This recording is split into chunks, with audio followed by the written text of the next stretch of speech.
When we talked to you last week, it was right before the trip to Atlanta. We knew how quick. I mean, it was going to be in and out. You already said that, but you get the ovation. You see some old friends and family members down there. I'm sure familiar faces. What was that first trip back to Atlanta like? It was great, honestly. It was I didn't really know what to expect. I think the response I got from Atlanta fans when the trade happened, people weren't that happy. And then I think the start that we've had here in Sacramento, both as a team and individually, people also aren't happy. So I assume going back there it would be a warm welcome, and that's what it was. They were great to me the 4 years I was there.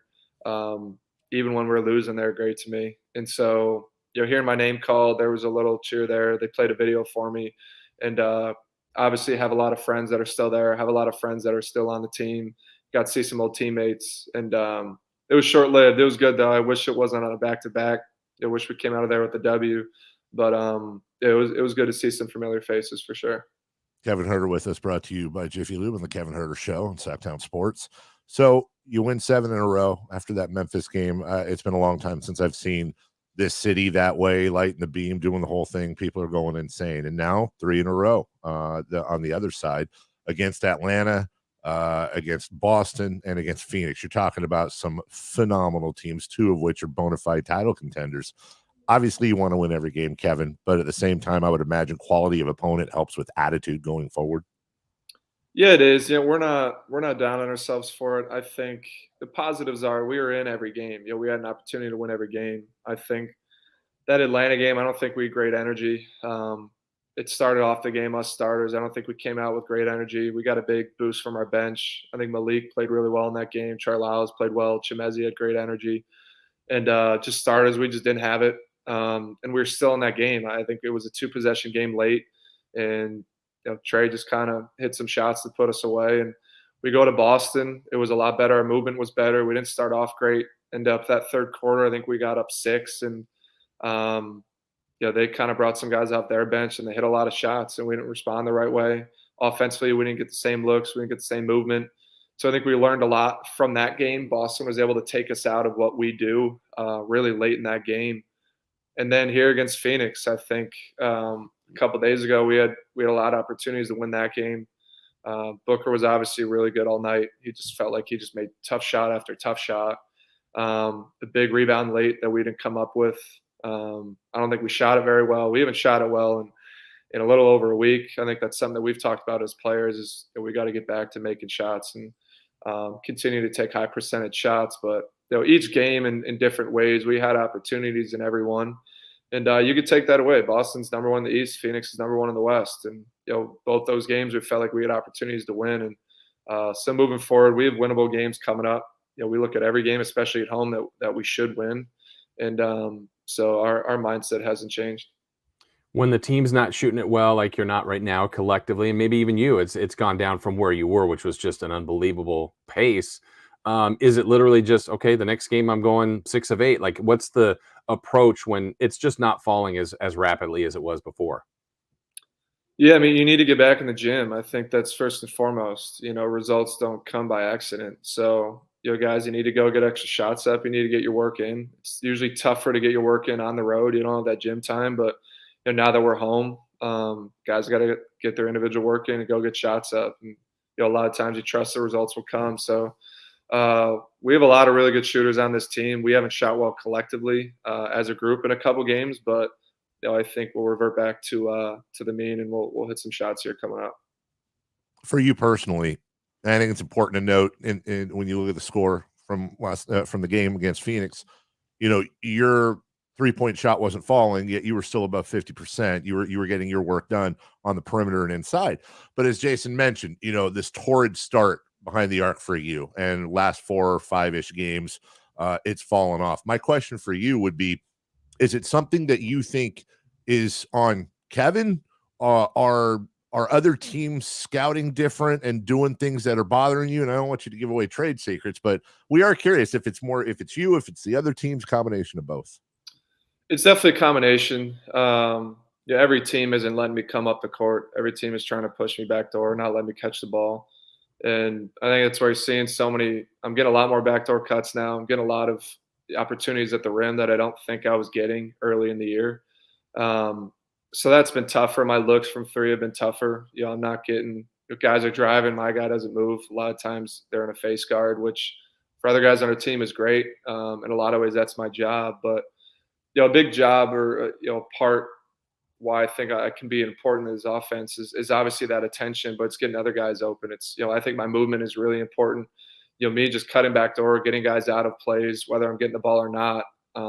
It's kind of the unselfishness of continuing to move and continuing to flow within the offense, even if I'm not scoring. But I think, my looks will come, my shots will come. Defenses are definitely playing me different, but it's, something I got to learn and adjust with. And, if that's some games, it's getting backdoor and getting to the rim and finishing. That can be one game. And as teams start to adjust the other way, hopefully some of the looks I was getting earlier in the year coming off of screens will be there again.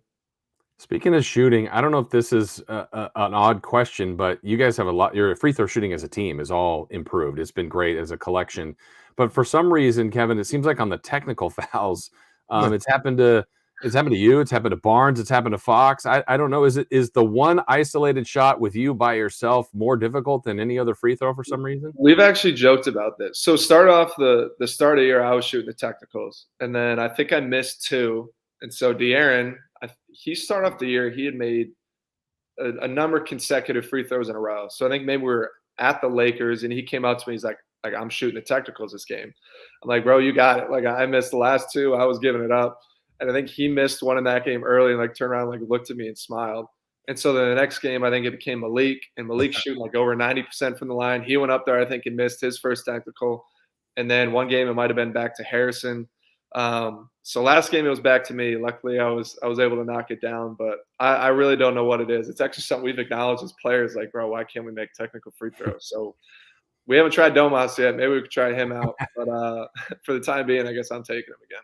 How does that work? That's fascinating. So is it at least in this case, it's kind of a player decided thing? You go and is there a formula as to who shoots it and how it rotates? Or do you guys, it sounds like it's kind of a friendly thing. You think that in some cases that's points per game. That's important stuff. People be more freaked out about it. Sounds like you guys kind of got a system. Yeah. I mean, the points per game thing, I don't think anyone's thinking about in that regard. It's a lot of times it comes from the coaches. To start the year, it was like, Jay Triano would stand up and he'd point like, Kevin, you got him. But for me, I feel like it's a flow of the game. It's a feel of the game, a rhythm type of component. So if I'm not on the court, say for 7 minutes and I come in for one of my rotations and Malik has been on the court and he's been playing 5 or 6 minutes straight and first play there's a technical, usually I'm telling Malik like, hey, go up there and shoot the free throw. He's in the rhythm of the game. He's in the flow. So I think a lot of times that's been my mindset with who's shooting the techs is who's been in the game, who's making shots, who's in the flow. Because we have good free throw shooters for the most part across the board. But we'll see. We'll see how it shakes out moving forward. Whoever it is has got to make them. Obviously, they're big points. Forgive me if I'm missing something here, Kevin. There's that great home win streak. Have you had a chance to light the beam post game yet?